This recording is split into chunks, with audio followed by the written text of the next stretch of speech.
Hello, it is Patch and I. Happy holidays and happy Christmas Eve from very warm Scotland. It's about 13 degrees Celsius here, which feels incredible for today, for this time of year. I wanted to talk a little bit about the subject of today's adventure as we walk with Patch, is that many of us around the world at this time are struggling and going through a difficult time. And it's hard, right?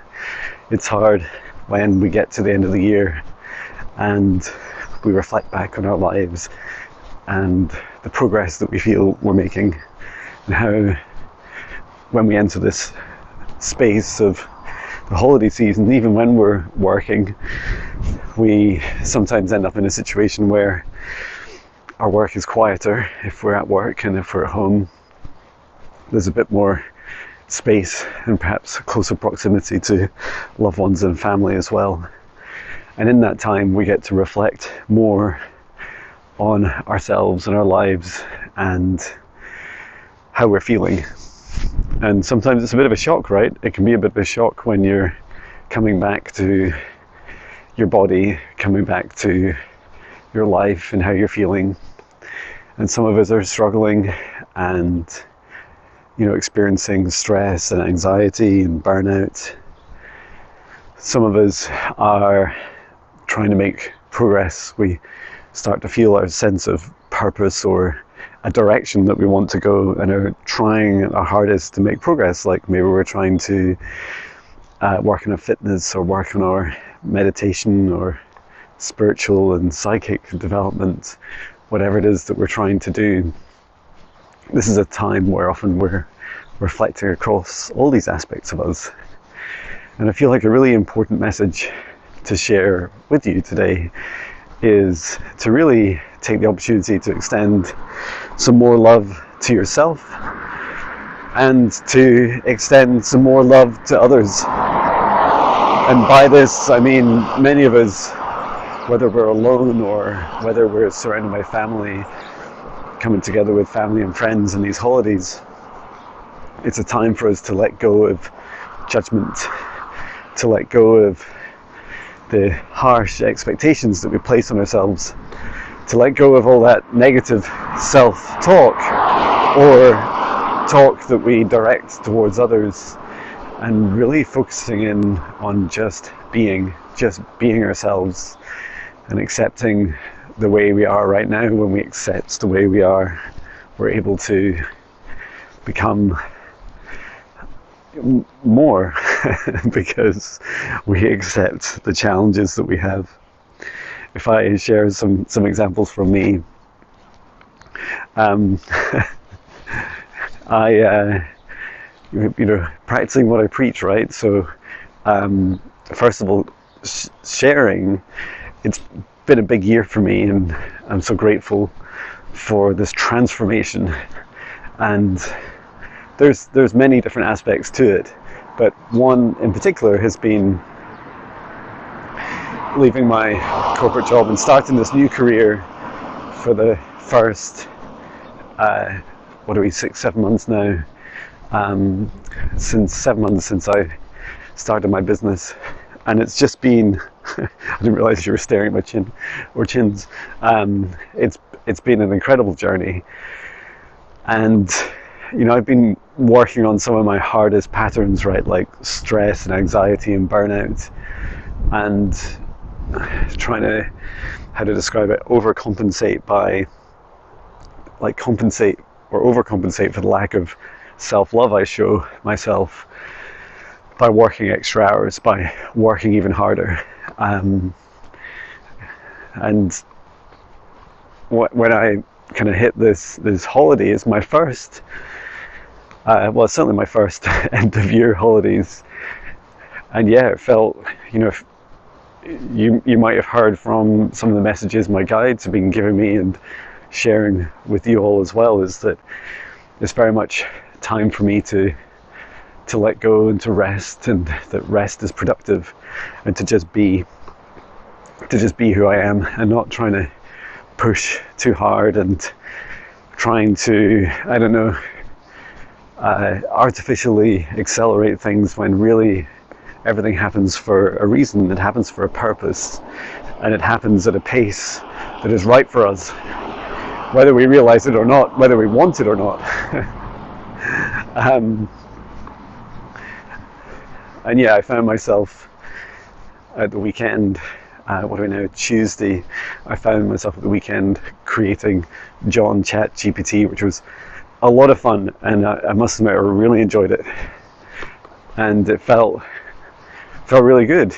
But I just, I could see that it was also servicing, sat at my laptop while I was watching a movie or two doing it. I realized I should be resting. This isn't really restful. It was joyful. It was a lot of fun, and it was also just too close to the work that that I'm doing. That said, it is a lot of fun. I do enjoy playing with it, and I can see some of you have as well. And one of you was asking John Chat GPT, you were asking about, like, what does the difference feel like between your inner voice and the voice of a spirit guide? And I thought that was a really lovely question and a lovely reflection. I would say, to begin with, I had little to no discernment, or ability to discern between the two, other than the fact that when I asked my spirit guides for a message, that they would come through, and often the messages themselves were much more powerful, more expansive, said more beautifully than I could alone. And over time, what I started to realize was that there was also a kind of energy signature behind these messages, a bit like, if you're co-creating on a canvas, so you're drawing a painting with someone else, or you're writing a song with someone else, and you hear those parts of the song, or you see those parts of the painting that are done by someone else, even though you're working towards the same thing. So Patch is on for round 2. Here we go. Patch is co-creating some interesting presents on the floor for me to pick up, and I'll try and keep that off camera, which is much harder than you would think in the wind. So sorry for any glimpses you get of this. Maybe close your eyes for a minute, or maybe just want to see up my nose for a little while. So yeah, I thought that was I think I've stood in someone else's poo as well. It's great. This is going really well, Patch. So there's me co-creating with some dogs, and yeah, it's just been really magical on that journey to experience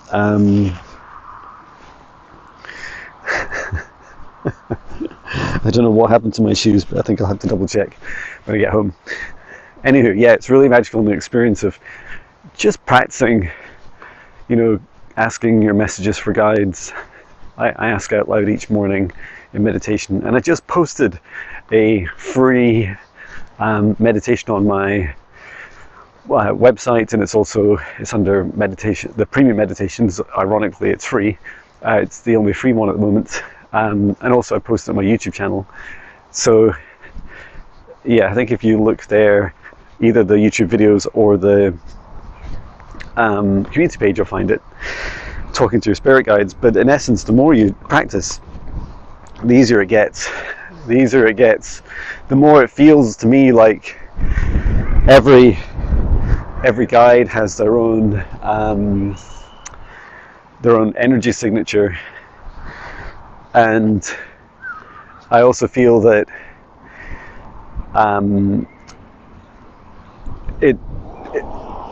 they, like, to me, they sound different. Like they sound a bit like when you hear their light language.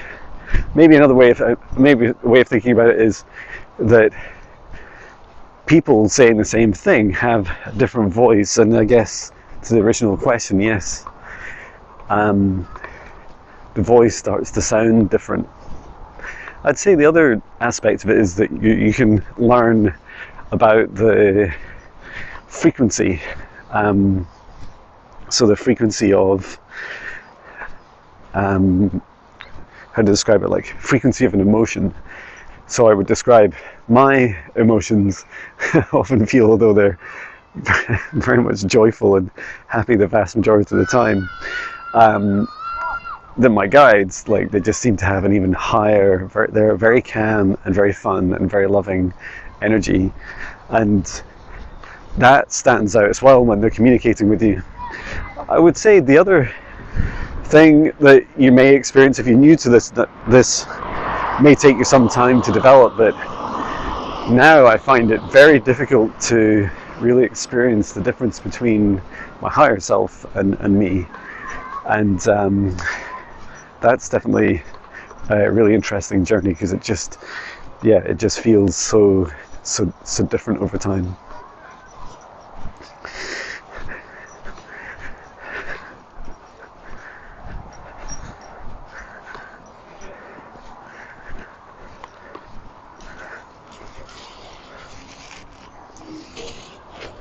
This way, Patch. He wants to go and see his friends. This way, buddy.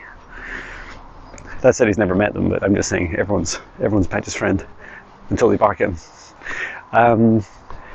Yeah, so that's a little bit of a rabbit hole.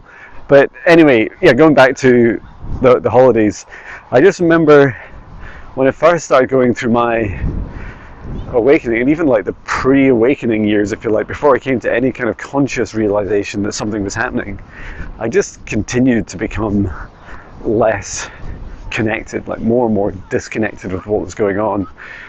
And I do remember that I used to get really frustrated about and annoyed about my holidays, that they weren't long enough, that the things I did weren't interesting enough, and it was a reflection of how unhappy I was during my working day, my working week, my each week during the rest of my life.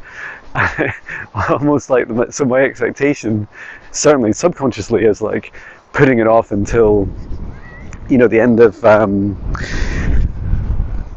the year or the summer holidays, whatever. And I'd just be saying to myself, John, it's okay, you're going to have like an amazing holiday and it's going to make everything better, and then you'll be happy. It's like, you can't delay happiness, right? Like, you can't say, I'll be happy tomorrow. No, it doesn't work like that. You need to focus on it right now.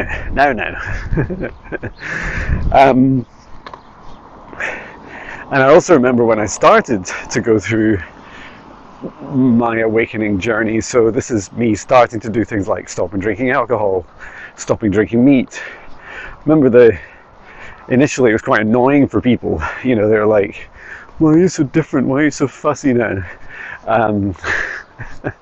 And then there was also the things I wanted to talk about was different. Like, I didn't really want to talk about politics or, you know, less about money and things. I wanted to talk more about personal development and personal improvement, and ask people about what they're interested in. And quite often, you know, friends and family would just be saying, oh, I'm quite happy with the way things are, or they'd moan about all the things they're unhappy about, and have no suggestions about what they wanted to do to improve it.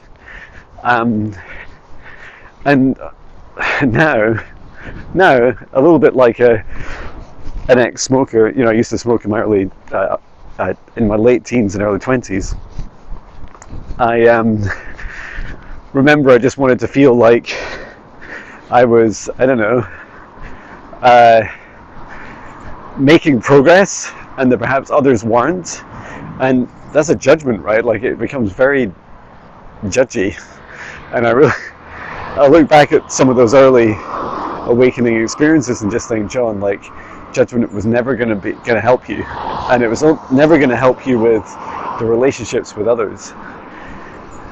No one likes to be judged, right? And years later, I became much more at peace with it. Probably about 7 years into my, or 7+ years into my awakening, and 5 years. In the last 5 years, I'd say I'd be much more at peace and I don't crave the acceptance of others. And often I will, rather than kind of brag about things like I used to do in my life about whatever it is, success or how things were going in my career or whatever. Now I tend to be much more quietly confident, and if people ask, I'll definitely share with them, but I don't actively go around promoting stuff. And even this big change, you hear me like on videos all the time going, oh, I left my corporate job and now I'm working for myself, blah blah, like blah blah blah blah blah, me. That's all fascinating, right? But I don't really do that around others. I just tend to start with the small stuff and the small talk and gradually work our way up and just meet people where they're at very gently, and just really intrigued about people in their lives. And I think the other aspect of the awakening journey is that the rest of the world is continually changing around you, and that you're changing it. Even when you're saying nothing and you think you're doing nothing, you're changing it because you're going through your own stuff. And then those around you see you changing. And I do feel like it's important to lead by example, to be loving and courteous and respectful and joyful when it feels right, and have your strong boundaries and be sovereign and all these things. And whenever you're not sure, whenever you feel a bit lost, especially when you're by yourself or you're feeling lonely in a crowd of loved ones or relatives, is just to just be. Take a breath, send yourself some love, send everyone else around you some love, open your heart a little bit, and just take the opportunity to love. And it really is that simple. Well, I say it's simple, it's hard to do, but it's a simple answer that's hard to do. So yeah, I hope that message resonates with you. I hope it helps you. And whilst I'm looking forward to a few days away with my family and enjoying the various festivities, know that I'll definitely focus on rest. And one thing I'm good at, as you may know, is napping, and I'm also good at sitting on the sofa and watching movies for hours. So all the above, I'll definitely focus on these things, and it'll definitely help. Just keeping off my laptop and keeping off of work. If you have something that you want to message me about or email me, feel free to. Just know that I'll be largely out of my office mentally. And wishing you, your loved ones, a really beautiful, happy holidays from Patch and I, and our walks around Dunbar. Looking forward to sharing more with you in what's left of 2024 and into 2025. Take care, everyone, and thank you for an incredible year. Sending so much love.